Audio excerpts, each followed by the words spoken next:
जानवर हीट पे आता है शाम को, डॉक्टर उससे 12 घंटे पहले सीमन रख के चला जाता है। तो वो एक मादा सा खारिज हो रहा होता है, इसमें छोटे छोटे से जर्रे आ रहे होते हैं। जी। बेसिकली उन जर्रों से भी पहचान होती है। जी, असल में वो है पस होती है, वो पस। उसे यूट्रस का इन्फेक्शन कहते हैं। देखिए, हम मिनरल्स देते हैं तो वो भी बेस्ट है। अगर आप मिनरल्स नहीं देते, आप सरसों का ऑयल यूज़ करें। अगर सरसों का ऑयल यूज़ नहीं करना चाहते, आप बाईपास फैट के साथ यूज़ करें।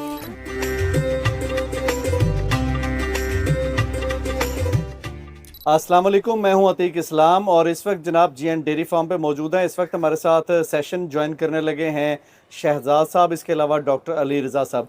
आज की जो गुफ्तगू होगी हमारी इस मौजू पर होगी कि जो प्रेग्नेंट गाय होती है उसमें ना प्रेग्नेंट करते वक्त बहुत से मसाइल सामने आते हैं। प्रेग्नेंट होती नहीं है गाय, जब बीज रखते हैं तो उसमें प्रेग्नेंट होती नहीं है। मसाइल क्या आते हैं तो ये डॉक्टर साहब से आज पूछेंगे और इसके अलावा शहजाद साहब से पूछेंगे। इनका तजुर्बा माशाल्लाह से 10 से 15 साल का है। तो इसी तरह डॉक्टर अली रज़ा साहब यहाँ पर इस वक्त बेस्ट डेयरी फार्म चला रहे हैं फ्रीजन का, जो कि डच गाय है और इनके पास तकरीबन 85 के करीब जानवर हैं, उनको ये संभालते हैं। तो आज तजर्बा जो है इनका शेयर करेंगे। अस्सलाम वालेकुम डॉक्टर साहब। वालेकुम अस्सलाम। शहजाद भाई अस्सलाम वालेकुम। वालेकुम अस्सलाम। कैसे हैं जी दोनों भाई?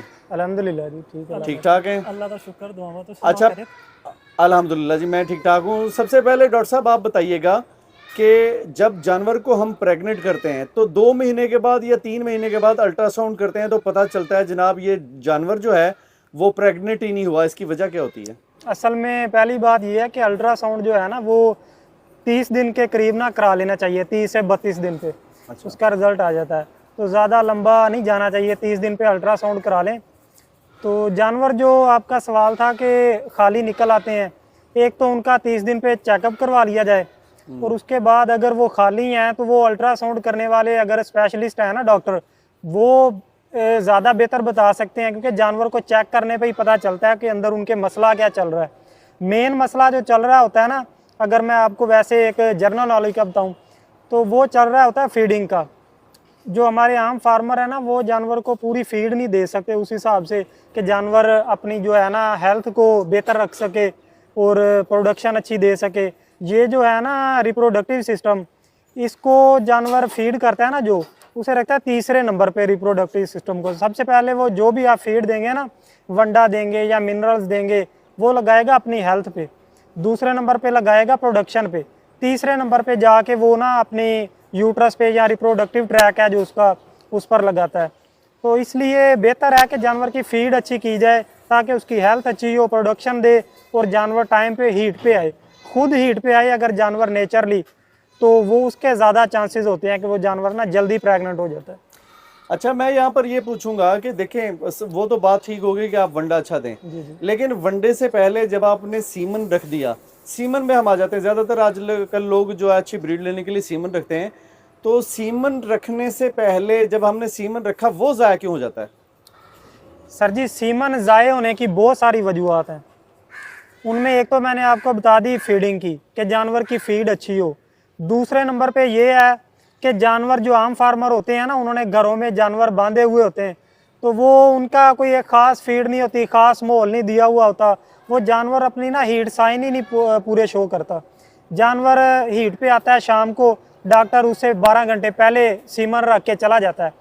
तो इसलिए इसकी बहुत सारी वजूहत हैं। उनमें से एक ये भी है कि वो ना उसका टाइम प्रॉपर पता नहीं चलता कि जानवर कब हीट पर आया है, कब उसे इंसेमिनेट करना है। तो ये भी एक बड़ी वजह बन जाती है कि जानवर फिर दोबारा रिपीट कर जाते हैं। अच्छा, मैंने भी एक डॉक्टर साहब के साथ वीडियो बनाई थी, यानी कि उसमें ये होता है कि जब वो एक मादा सा खारिज हो रहा होता है, जी। जब हीट, जो कि हीट की निशानी है, उसमें छोटे छोटे से जर्रे आ रहे होते हैं। जी। बेसिकली उन जर्रों से भी पहचान होती है। जी, असल में वो है पस होती है, वो पस। उसे यूट्रस का इन्फेक्शन कहते हैं।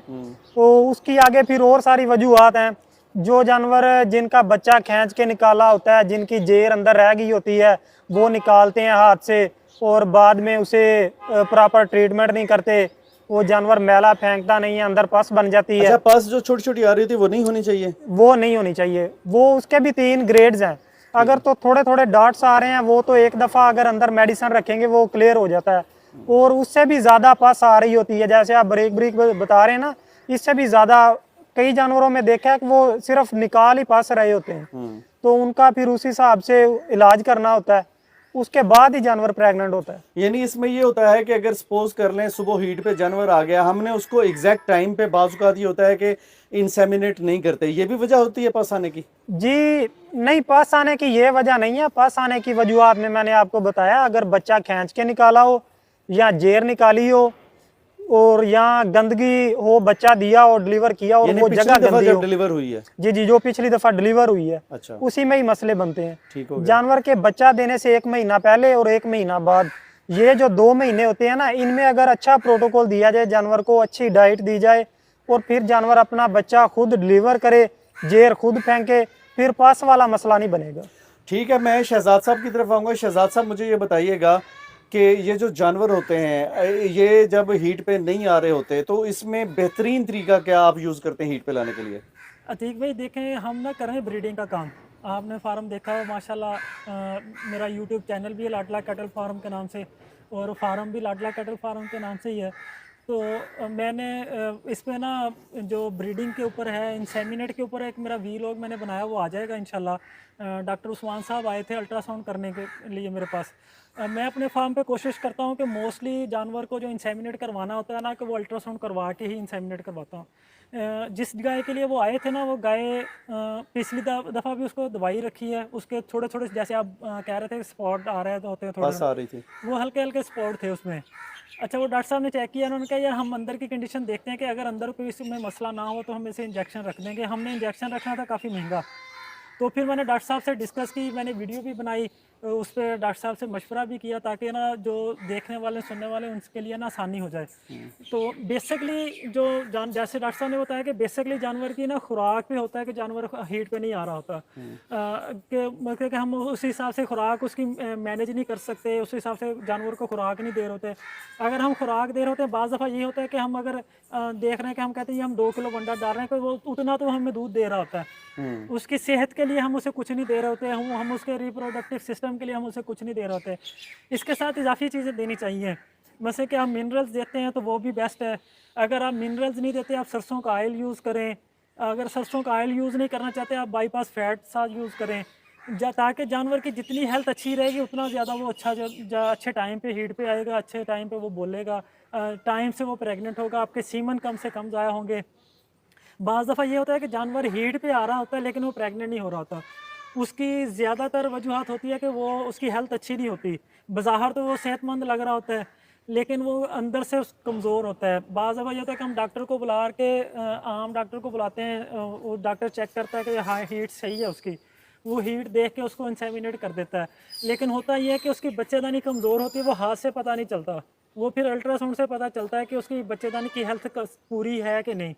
अल्ट्रासाउंड करवाने से हमारा ये होता है कि हमारा सीमन भी बच जाता है और हमारा टाइम भी बच जाता है। तो मकसद ये है कि बाज़ दफ़ा ये होता है कि जानवर सेहतमंद भी होता है, हीट पे नहीं आ रहा होता, तो उसके ऊपर असिस्ट बन जाती है, वो भी हमें अल्ट्रासाउंड से पता चल जाता है। तो मैं समझता हूँ कि जैसे जैसे जिद्दत आ रही है काम में, हमें अपने फार्म पे, हमें अपने जानवरों पे वो जिद्दत अप्लाई करनी चाहिए जितनी कोशिश हम कर सकते हैं। वैसे कि जैसे हमारे ओवरऑल मुल्की हालात हैं या हमारी कंडीशन है कि हम बहुत ज़्यादा एक्सपेंस जो है ना बर्दाश्त नहीं कर सकते, तो लेकिन ये है कि हमें कोशिश करनी चाहिए कि हम ज़्यादा से ज़्यादा जिद्दत की तरफ जाएं और उसे अच्छे से अच्छा करने की कोशिश करें। अच्छा, यहाँ पर हम डॉक्टर साहब से ये सवाल पूछेंगे कि डॉक्टर साहब, ये तो हमें समझ में आ गया कि सबसे पहले खुराक का फैक्टर होता है, दूसरे नंबर पर हमारा ये आ जाता है कि जब सही हीट का टाइम होता है उस वक्त इंसेमिनेट करना चाहिए, और अंदरूनी कोई भी है, तीसरे नंबर पर यह है कि उसका अल्ट्रासाउंड करवा लेना चाहिए। लेकिन मैं यहाँ पर ये पूछना चाहूँगा कि क्रॉस ब्रीड है या चोलिस्तानी है या फ्रीजन है और डच है, मतलब इंटरनेशनल कोई भी ब्रीड है या लोकल है, उसको कितने महीने के बाद, यानी बच्चा पैदा किया कितने महीने के बाद उसको जो है दोबारा हीट पे आ जाना चाहिए, और अगर नहीं आ रही तो फिर बेहतरीन तरीका क्या है लाने के लिए? जी सर, आपने बात की चोलिस्तानी की और हमारी जो लोकल ब्रीड है उसका, तो ये है कि वो जो आम फार्मर हैं वो तो बहुत लंबा लेके चले जाते हैं क्योंकि उनकी फीड उस हिसाब से नहीं होती। हमारे पास अगर जो हम इधर बात करें ना, हमारे फार्म लेवल पे हमारे पास इस टाइम है डच और अमेरिकन ब्रीड है, तो इन्हें हम ना 2 महीने के अंदर अंदर इंसेमिनेट कर देते हैं।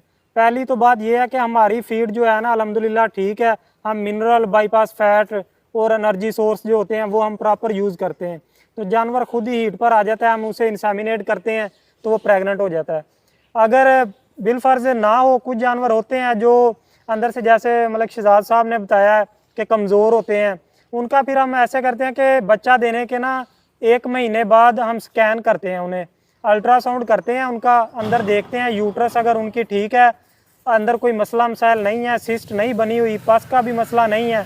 जो जानवर ना 1 महीना जिसे हो गया होता है बच्चा दिए हुए, उसे हम करते हैं स्कैन। स्कैन करने पे पता चलता है कि जानवर अंदर से साफ़ हो गया, उसकी यूट्रस अब क्लियर है, सेहतमंद है, ओवरी पर सिस्ट नहीं बनी हुई, तो फिर हम उसे लगा देते हैं प्रोटोकॉल, जो एक मेन चीज़ है ब्रीडिंग सीज़न में। प्रोटोकॉल लगाने का मकसद ये होता है, जैसे 10 जानवर हमारे पास हीट पर नहीं आए, 10 जानवरों को प्रोटोकॉल लगाते हैं, वो होता है 9 दिन का। 10वें दिन उन्हें सीमन रख दिया जाता है इकट्ठे एक साथ, और उनका भी बेहतरीन रिजल्ट है। 10 जानवरों को लगाते हैं, अगर सर्दियां हैं, मौसम फेवरेबल है, तो 10 में से 6 से 7 जानवर, 8 जानवर जो हैं प्रेग्नेंट हो जाते हैं, और वो हीट साइन भी प्रॉपर शो करते हैं। प्रोटोकॉल में सिंपल ही है, आप वेटरनरी स्टोर पे जाएं, कंसेप्टाल लें, 2.5 cc लगेगा वो पहले दिन। सपोज आज संडे का दिन है, आपने आज लगाया है शाम को 4 बजे, सेम डे सेम टाइम अगले संडे को आपने साइक्लोमेट लेके लगा देना।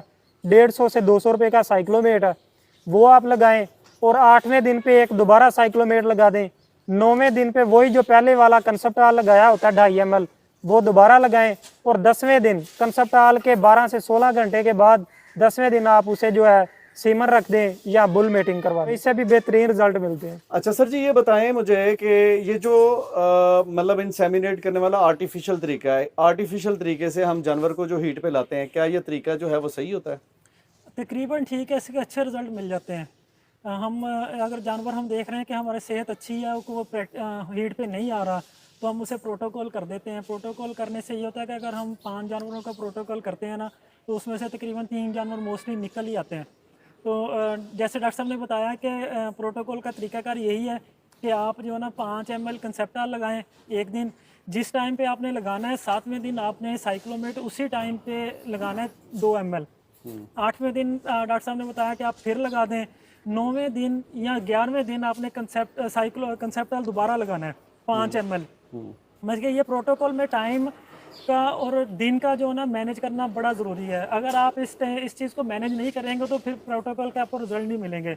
ये सस्ता भी और अच्छा रिजल्टेबल जो हमारे इलाके के हिसाब से अच्छा इसका रिजल्ट आ रहा है। बाकी ये है कि दूध वाला जानवर हो या ब्रीडिंग वाला जानवर हो, उसे कोशिश हमें फार्मर एज अ फार्मर हमें कोशिश करनी चाहिए कि जानवर हमारा 1 साल में बच्चा दे हमारे पास।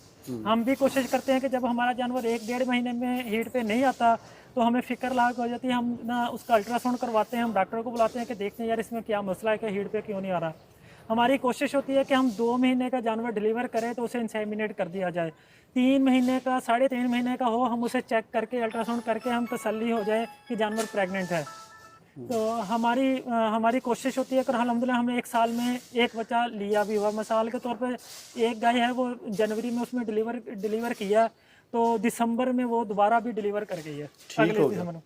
ठीक होगा। आप दोनों साहिबान का जी बहुत बहुत शुक्रिया। मुझे पूरी उम्मीद है कि जो भी आपके मसाइल होंगे जिसमें आपकी जानवर की प्रेगनेंसी के दौरान जो एक इंसेमिनेट करते हैं जानवर को, इंसेमिनेट होता नहीं है, उसके क्या क्या मसाइल हैं, उस पर हमने आज की जो गुफ्तगू है वो डिस्कशन है वो की है। उम्मीद है कि आपको इससे अच्छे रिजल्ट मिल जाएंगे, क्योंकि हम ये जितनी भी डिस्कशन है वो आपके जानवरों के लिए और आपके फार्म के लिए होती है, आपके फ्यूचर के लिए होती है, आपके जानवरों के फ्यूचर के लिए होती है, और इसमें हर किस्म की हम वीडियोस आपके लिए लाते रहते हैं। उम्मीद है कि ये वीडियो आपको पसंद आई होगी, और ये भी उम्मीद करते हैं कि ये वीडियो आपने एंड तक देखी होगी और चैनल के अंदर जो है वो आपने उसको सब्सक्राइब भी कर लिया होगा और बेल आइकन भी दबा दिया होगा। और गुजारिश स्पेशल ये है कि आप नीचे कमेंट्स में अपने सवालात जो है वो सेंड कर दिया करें, ताकि अगली वीडियो में आपके ये सवालात मैं अगले डॉक्टर से या अगले फार्मर से पूछ सकूँ। बहुत बहुत शुक्रिया।